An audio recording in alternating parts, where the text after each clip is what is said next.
विसरवाडी पोलिसांची अवैध दारू वाहतुकीवर कारवाई.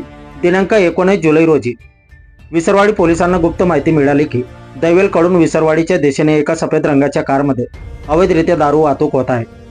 त्यानुसार विसरवाडी पोलीस पथकाने विसरवाडी गावाजवळ सरपणी नदीच्या पुलावर नाकाबंदी लावून वाहने चेक करीत असताना एक सफेद रंगाची हुंडाई i20 कार क्रमांक GJ05CR 9360 तेथे आली. त्यावेळी तिला थांबवण्याचा इशारा केला असता त्यावरील चालकाने सदर वाहन जीवे मारण्याच्या उद्देशाने पोलिसांच्या अंगावर घेऊन आला. त्यावेळी पोलीस रोडच्या एका बाजूला झाले.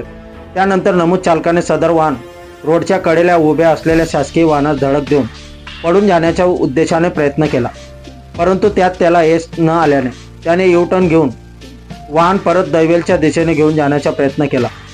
त्यावेळी अवजड वाहनांमुळे त्याला वाहन पुढे नेता आले नाही.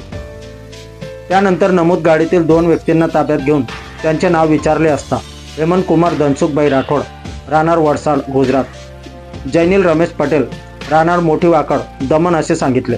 त्यांच्या गाडीची पाहणी केली असता त्यामध्ये फक्त दीव दमण राज्यात विक्री करता असलेली विदेशी दारूचे बॉक्स अवैधरित्या दिसून आले.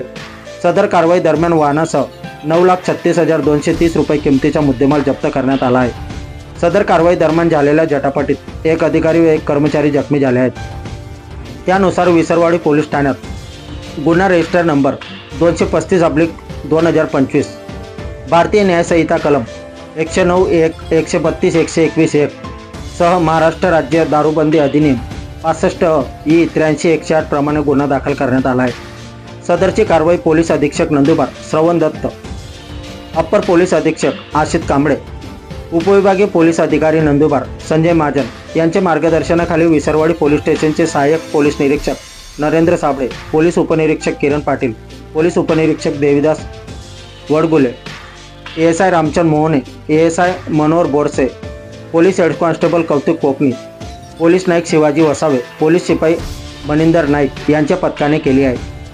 परिवर्तन 24 न्यूज ब्युरो.